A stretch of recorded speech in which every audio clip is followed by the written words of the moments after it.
Hey lads, it's your boy Brad here coming at you guys with another zombies video, but before this video starts I do want to say that ZS does have apparel. We have jerseys and hoodies. Go to gummy.gg, the link will be in the description. Also make sure to use code ZS at checkout.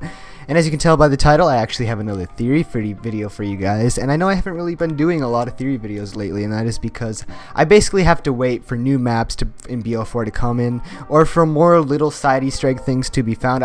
There is actually something on Blood that I'm working on right now. And yeah, that's basically, I'm going to go in depth with that because I want that to be its own video. I don't want any spoilers. And as we can tell by today's theory, I'm going to be talking about the Kronorium. And we hear a little bit about the Kronorium, but I'm not really focusing on the story of the Kronorium. I'm going to be focusing on a little bit of what can actually happen with this Kronorium. But my main focus for today's video is actually going to be Richtofen and the Kronorium. And I'm not talking about post-rev Richtofen, I'm talking about the Richtofen that we see die in the Dark Mechanism.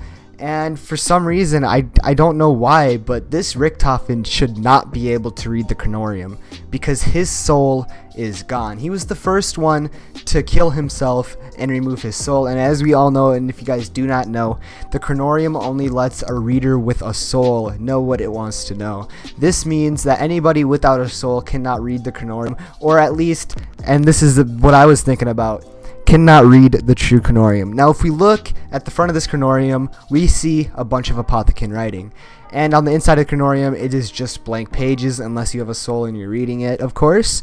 But if we look at this Apothecon writing, of course we can't really decipher what it means, but since it does have Apothecon writing, it means that this Kronorium has a dark side. This means this Kronorium is controlled by the ether and the dark ether, which means the ether side could more than likely be the part that you have to have a soul to read, and the dark ether is just the shadow man telling you what he wants you to know. That, or it could be Monty telling you what you want to know. For all we know, those two are both connected to the dark ether in different ways. And what I mean by the shadow man telling you what he wants you to tell you is that we know that the shadow man has been manipulating this version of Richtofen for such a long time, and I'm pretty sure the Shadow Man is connected to the post-revelations Richtofen. But in the beginning, yes, Richtofen could read the Kronorium just fine because he still had his soul. But as soon as he got rid of his soul, the Kronorium changes, and it just changes into what the Shadow Man wants this Richtofen to know. It's all a part of his plan to get to Agartha. And yes, this isn't the only part of his plan to get to Agartha. This is a very small part of his plan. But I do think it's interesting how this Richtofen could read the book even though he doesn't have a soul. And yes, I'm going to be talking about that part. I'm going to be bringing that part up a lot. And that's because, think about it, if the Shadow Man really wants to have himself get out of the summoning key or even get trapped inside of the summoning key, because we all know that boss fight would not be that easy if he didn't want to be inside that summoning key. He's an immortal being that's super powerful. He would just try his hardest to stay out of that summoning key.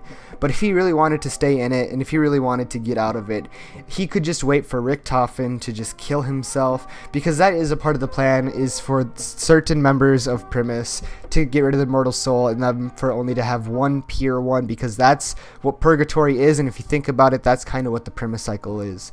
Yes, we do see purgatory mainly in Mob of the Dead, but purgatory's definition is a cycle of cleansing until one is pure. And that's basically what Primus is, a cycle of cleansing. Basically a rite of passage for these characters until they can finally defeat these characters known as Shadow Man or Monty. And right now we only really have one pure character left on the Primus crew, and that is Nikolai. So if Richtofen really just, once he killed himself, Shadow Man could have just controlled the dark ether side of the Kronorium and told him exactly what he wanted Rick to do without Rick realizing it. I mean, he's already talking to Rick in his head because Rick was connected to the dark ether when he was in the MPD. That's a fact. But the fact that he's been inside the Kronorium this whole time, just controlling the dark ether part of it, because otherwise, if there was no dark ether part of it, you wouldn't have dark ether writing, also known as Apothecon writing, on top of these symbols. And this connects my theory of all of the keepers being connected, because all of the keepers also have Apothecon writing. Everything has Apothecon writing, which means everything was connected at one point, and then it just fractured when the universe fractured, as in Shadow Man and Monty split apart, the keepers split apart. All of them have the same end goal, but a different way of getting there. I'm pretty sure the only thing that didn't split apart was the Kronorium, just the ways of viewing it changed. If you guys enjoyed this video, please make sure to give it a big thumbs up. If you guys enjoyed my video and are new to my channel, I try to do zombies video and life story videos as much as I can. So if you guys enjoy that content, please make sure to hit that subscribe button and also hit that post notification button so you never miss an upload from me. And I will see you lads in the next video.